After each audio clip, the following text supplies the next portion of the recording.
رات میں حضرت صلی اللہ علیہ وسلم کی پریشانی کا جو ذکر ہوا ہے وہ کچھ اس انداز سے ہوا ہے کہ ایک صحابیہ رضی اللہ عنہا ام المؤمنین فرماتی ہیں کہ جب آپ صلی اللہ علیہ وسلم آرام کرنے کے لیے لیٹتے تھے، یعنی سونے کے لیے جب لیٹتے تھے، تو آپ کے سینہ مبارک سے ایسے آواز آتی تھی جیسے ہنڈیا کو جب چولہے پر رکھا جاتا ہے اور وہ جب جوش مارتی ہے تو اس کی جو آواز ہوتی ہے ویسی آواز آیا کرتی تھی۔ تو ہم نے عرض کیا اللہ کے رسول یہ کیا وجہ ہے؟ تو آپ صلی اللہ علیہ وسلم نے فرمایا کہ مجھے ان لوگوں کا غم وہ کھائے جا رہا ہے۔ اور ایک موقع پر آپ صلی اللہ علیہ وسلم نے فرمایا کہ میری اور ان کی مثال بالکل ایسی ہے جیسے ایک شخص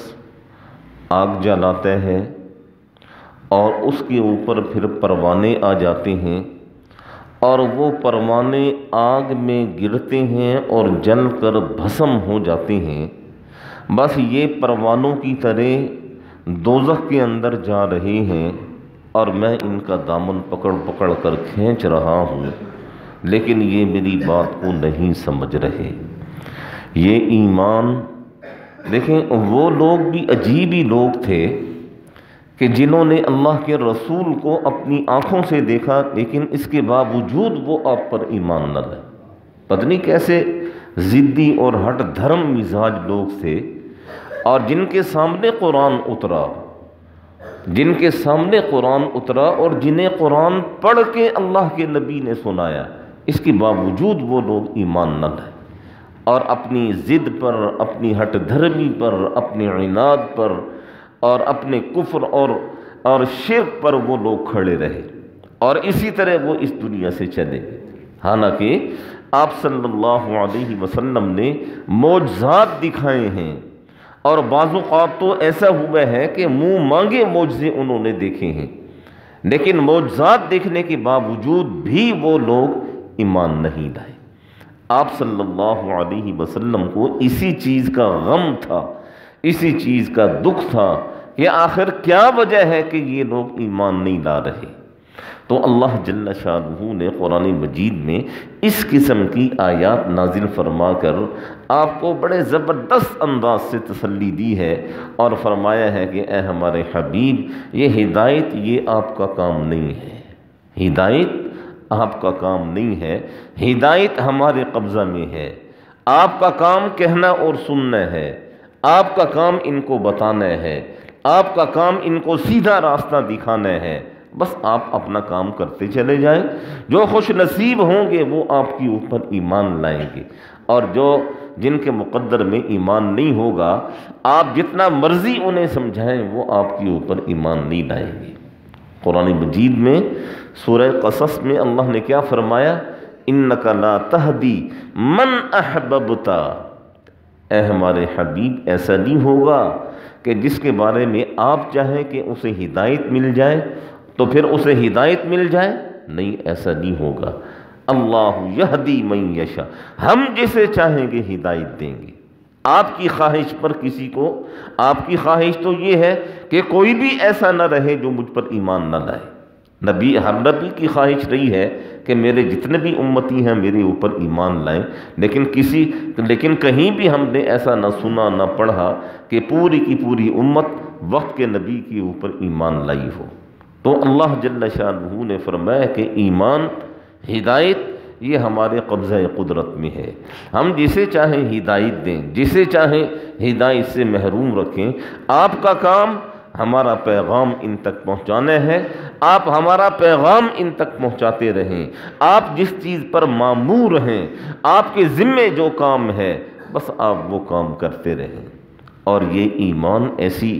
زبردست دولت ہے، میں اکثر کہا کرتا ہوں کہ ہم لوگوں کو اس وجہ سے اس دولت کی قدر نہیں ہے کہ ہمیں گھر بیٹھے بٹھائے یہ دولت میسر آئی ہے۔ شاعر مشرق علامہ محمد اقبال سے کسی نے کہا کہ کوئی عجیب واقعہ سنائیں ہمیں اپنی زندگی کا، تو علامہ محمد اقبال اللہ تعالیٰ کروڑہا رحمت نازل فرمائیں اس شخص کے اوپر، یہ بڑا عجیب انسان اس دنیا میں گزرا ہے۔ تو علامہ اقبال رحمہ اللہ فرمانے لگے کہ ایک ہندو جج تھا، ہندو جج، اور وہ ملازمت کے چکر میں کبھی کس شہر میں، کبھی کس شہر میں، کبھی کس شہر میں جایا کرتا تھا، ساتھ اس کی بیوی بھی جایا کرتی تھی، اور جب وہ ریٹائرمنٹ اس کی ہوئی اس کے بعد اس نے زندگی گزاری، بالآخر وہ اپنے اسی ہندو ہونے کی حالت میں اس کا انتقال ہو گیا۔ اس کے انتقال کے کچھ عرصے کے بعد اس ہندو جج کی جو بیوہ تھی وہ مسلمان ہو گئی، اس ہندو جج کی بیوہ وہ مسلمان ہو گئی، تو لوگ بڑے حیران ہوئے، اور خاص طور پر ہندو، انہوں نے تو آسمان سر پہ اٹھا دیا کہ یہ کیا ہو گیا، یہ بڑے گھرانے کی عورت ہے اور جج کی بیوہ ہے اور یہ اسلام قبول کر رہی ہے، تو ہمارا ہندو دھرم وہ تو بیچ چوراہے میں اس کا بھانڈا پھوٹ جائے گا۔ تو جب وہ مسلمان ہوئی تو ہندوؤں نے اس خاتون سے پوچھا، اس جج کی بیوہ سے پوچھا، آخر کیا وجہ ہے، آپ کیوں مسلمان ہوئی؟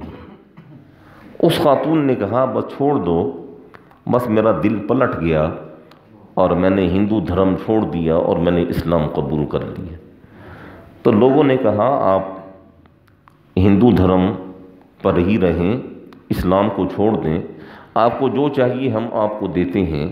بلکہ علامہ اقبال نے تو بالکل اسی طرح کہا ہے جس طرح مشرکین مکہ نے آپ صلی اللہ علیہ وسلم سے کہا تھا کہ مال چاہیے ہم دیتے ہیں، آپ کو صدارت چاہیے ہم دیتے ہیں، آپ مکہ کی حسین ترین عورت سے شادی کرنا چاہیں ہم کروا دیتے ہیں، لیکن آپ یہ ایمان سے پیچھے ہٹ جائیں۔ تو ہندوؤں نے اس جج کی بیوہ کو بھی بڑی پیشکشیں کی اور بڑا اس کو لالچ دیا، تو اس خاتون نے کہا کہ نہیں، میں نے اسلام قبول کر لیا ہے۔ تو بعد میں اس خاتون سے پھر پوچھا گیا آپ کے اسلام لانے کی وجہ کیا بنی؟ تو اس خاتون نے کہا کہ آپ لوگوں کو معلوم ہے میرا خامن وہ جج تھا، اور زندگی میں بارہا ایسا ہوا کہ ہم ایک جگہ پر ہوتے تھے، پھر وہاں سے ہماری ٹرانسفر ہو جاتی تھی، ہم دوسری جگہ پر چلے جاتے تھے، تو ہم جہاں بھی جاتے تھے ہمارے گھروں میں ہندو خواتین بھی آیا کرتی تھیں اور مسلمان خواتین بھی آیا کرتی تھیں،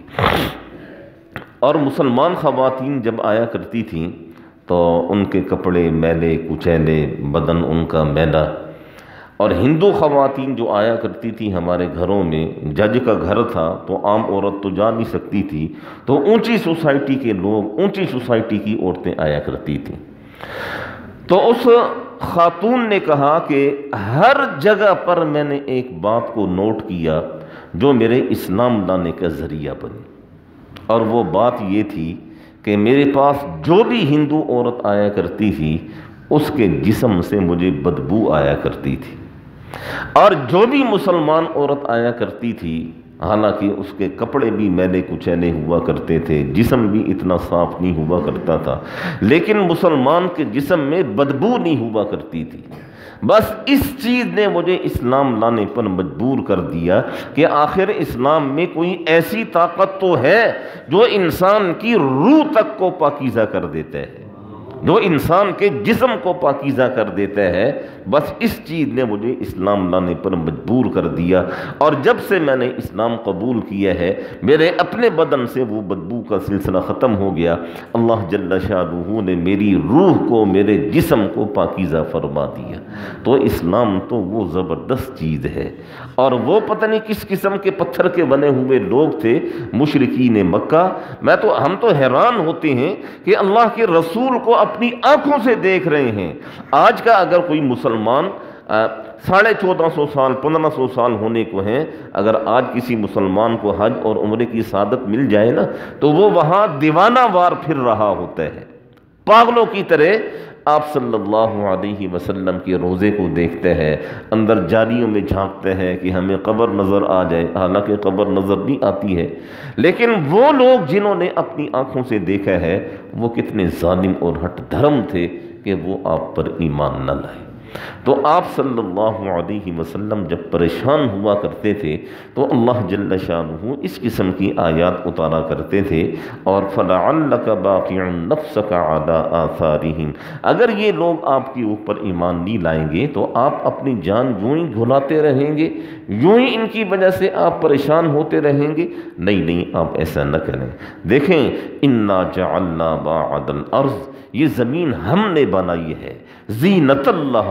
اس زمین کو زینت ہم نے بخشی ہے، انسانوں سے اس زمین کو زینت بخشی، درختوں سے اس زمین کو زینت بخشی، ہر چیز سے ہم نے اس زمین کو زینت بخشی ہے۔ کیوں؟ لِنَبْلُوَهُمْ، تاکہ ہم ان انسانوں کو آزمائیں، ایہم احسن عملا، کہ کون ہے جو اچھے اور عمدہ عمل لے کر ہماری بارگاہ میں آتے ہیں۔ اور پھر ایک وقت آئے گا وَإِنَّا لَجَاعِلُونَ مَا عَلَيْهَا، جو کچھ اس زمین پر ہے سب ختم کر دیا جائے گا، صَعِيدًا جُرُزًا، چٹیل میدان بنا دیا جائے گا، اور یہاں گھاس پہاڑ اونچ نیچ کچھ تمہیں نظر نہیں آئے گا، یہ چٹیل میدان بن جائے گا، اور اسی میدان کے اوپر پھر تمہیں کھڑا کیا جائے گا۔ تو اے ہمارے حبیب، یہ مشرکین اگر آپ پر ایمان نہیں لا رہے تو آپ کو غمگین ہونے کی، آپ کو پریشان ہونے کی ضرورت نہیں ہے۔ آپ کا کام اپنی دعوت، اپنا پیغام وہ ان تک پہنچانا ہے، آپ پہنچاتے رہیں، جو خوش نصیب ہوں گے وہ آپ کے اوپر ایمان لائیں گے، اور جن کے مقدر میں ایمان نہیں ہوگا وہ کبھی بھی آپ کے اوپر ایمان نہیں لائیں گے۔ دعا فرمائیں اللہ جل شانہ ہم سب کو صحیح معنی میں سمجھنے کی، صحیح معنی میں عمل کرنے کی توفیق نصیب فرمائے۔ بسم اللہ الرحمن الرحیم، الحمد للہ رب العالمین۔